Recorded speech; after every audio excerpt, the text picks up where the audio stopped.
May isang aso ang nabangga sa isang liblib na daan na malapit sa kalsada.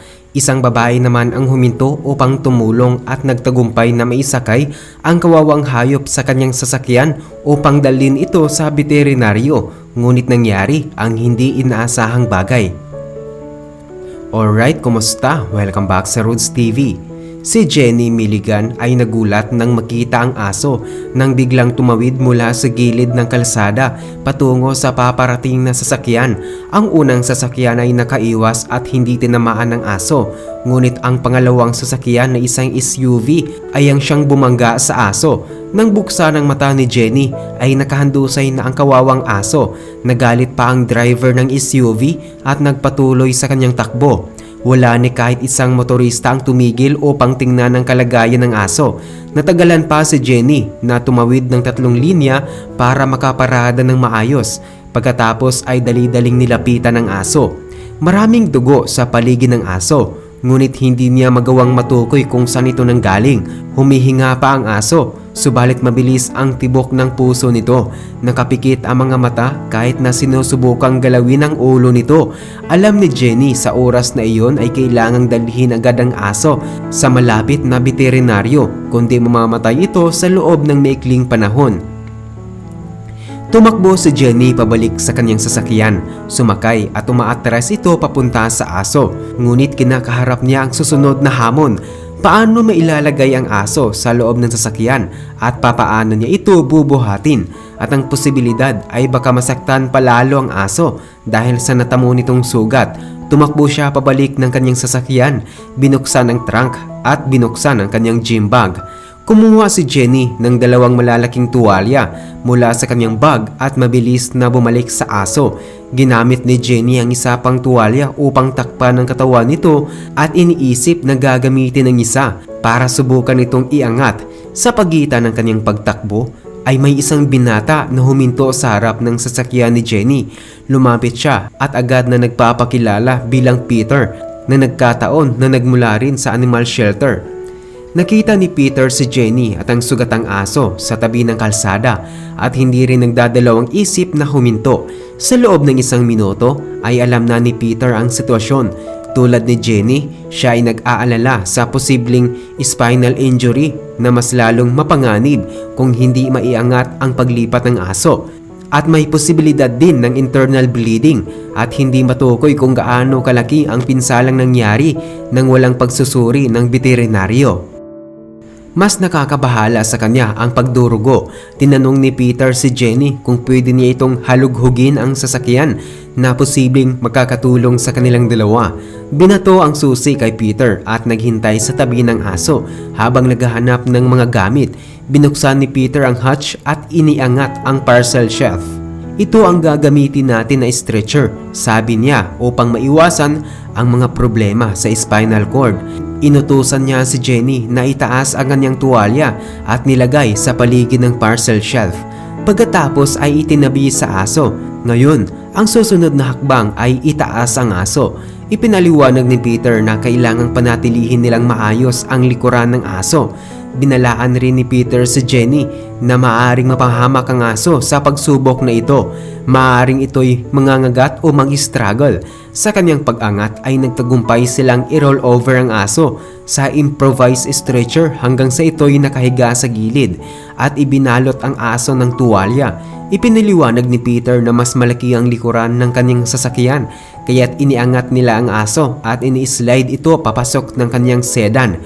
Isinara ni Jenny ang kanyang sasakyan at sumakay sa tabi ni Peter na ayaw nitong iwan ang aso ng mag-isa.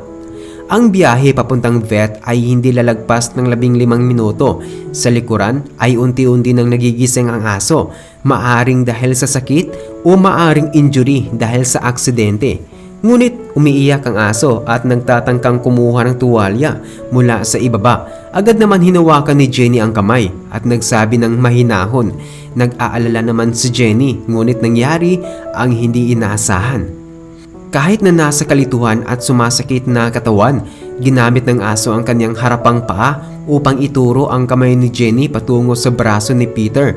Siya'y nagulat at hindi niya maalis ang damdamin na nais ipinahiwatig ng aso sa kanya, ngunit wala ng oras para sa mga katanungan. "Nandito na tayo," sabi ni Peter. Habang pumapasok sila sa driveway ng vet's clinic, maingat na inalis ang improbisadong stretcher mula sa likuran ng sasakyan at dinala ito sa reception area ng vets. Nung makita ng receptionist ang emergency, ginamit niya ang intercom upang tawagin ang vet. Isang tingin lang ang ginawa nito at ipinakita sa kanila na dalhin ang aso sa examination room. Kinuhanan ng x-ray at isinagawa ang mga pagsusuri habang si Peter at si Jenny ay nag-aalala sa reception area. Sa huli, lumabas ang vet. Nawala ng maraming dugo ang aso at parehong bali ang harapang paa. Sa kabutihang palad, wala itong spinal injury.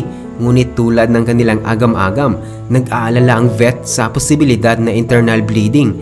"Iiwan ko itong kawawang hayop dito nang hindi kukulangin sa 5 araw, sabi niya. Kaninong aso ito? Agad na ipinaliwanag ni Jenny ang aksidenteng nakita niya at wala siyang kaalaman kung sino ang nagmamay-ari ng aso. Sabi niya na kahit gaano pa ito kamahal ay magbabayad siya sa gastusin at medisina. Kung walang dumating na may-ari ng aso sa loob ng 1 linggo ay siya na daw ang mag-aampon. Namangha naman si Peter habang nakatitig kay Jenny. "Wala na tayong magagawa," sabi niya habang ipinasa ang kanyang card sa vet. Pagkatapos ay ngumiti siya kay Jenny at inalok ng almusal. Pareho silang nangangailangan ng kape. Binuksan ni Jenny ang kanyang bibig para itutol ito, ngunit alam niyang tama siya.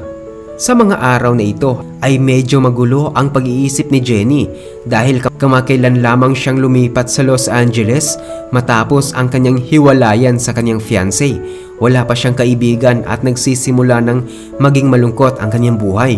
Ngunit biglang nakilala niya ang isang kahangahangang lalaki sa tabi ng kalsada habang pareho silang nagsusumikap na iligtas ang buhay ng aso. At tila ba'y nais pa ng asong iyon na ipakilala siya kay Peter. Ngumiti siya ng bahagya habang pumaparada sa parking space malapit sa sasakyan ni Peter sa harap ng coffee shop. Nag-enjoy ang dalawa sa kanilang umaga at nag-usap ng matagal, nagpapakilala at nagplano para sa susunod na pagkikita. Babalik sila sa klinik kasama ng vet pag may balita at pagkatapos ay titingnan na lang. Nagbibiro pa si Peter na pwede nilang hatiin ang pangangalaga ng aso dahil pareho silang naging mahalaga sa rescue operations nung araw na iyon. Si Jenny ay bumalik sa kanyang tahanan na may ngiti sa kanyang labi. Matagal na siyang malungkot at nag-iisa. Ngunit sa loob lamang ng 1 umaga ay nakahanap siya ng isang kaibigan at bagong alagang hayop. Makalipas ang 5 araw ay tinawagan siya ng vet at naroroon si Peter nang dumating siya sa klinik at hawak ang kanyang kamay habang iniisa-isa ng doktor ang kanyang nagawa na stabilize na ang kondisyon ng aso at kailangang maghintay na gumaling ang kanyang mga paa bago ulit makakatakbo. Wala pang nagmamay-ari ng aso at hindi ito ini-expect ng vet na mayroon dahil wala itong chip. Si Jenny ay nag-volunteer na ampunin ito tulad ng kanyang pangako. Inaasikaso naman ng form ng vet at biniro pa siya ni Peter na gusto nitong maging opisyal na tatay ng aso. "Bakit hindi natin pag-usapan ito sa hapunan?" sabi ni Jenny. At dahil hindi pa kayang maglakad ng aso, ay pinasok naman ito ni Peter sa loob ng sasakyan at isang beses pa ay tinulak si Jenny ng matamis na aso patungo sa kanyang kamay na siyang dahilan upang magkahawak ang kanilang kamay. "May naisip ka na bang pangalan?" tanong ni Peter na tila namumula ang muka dahil sa ginawa ng aso. Tumawa si Jenny at sinabi na Cupid ang perpekto para sa kanyang aso. Hindi siya makapaniwala, ngunit kakatagpo lamang niya ng kanyang happily ever after.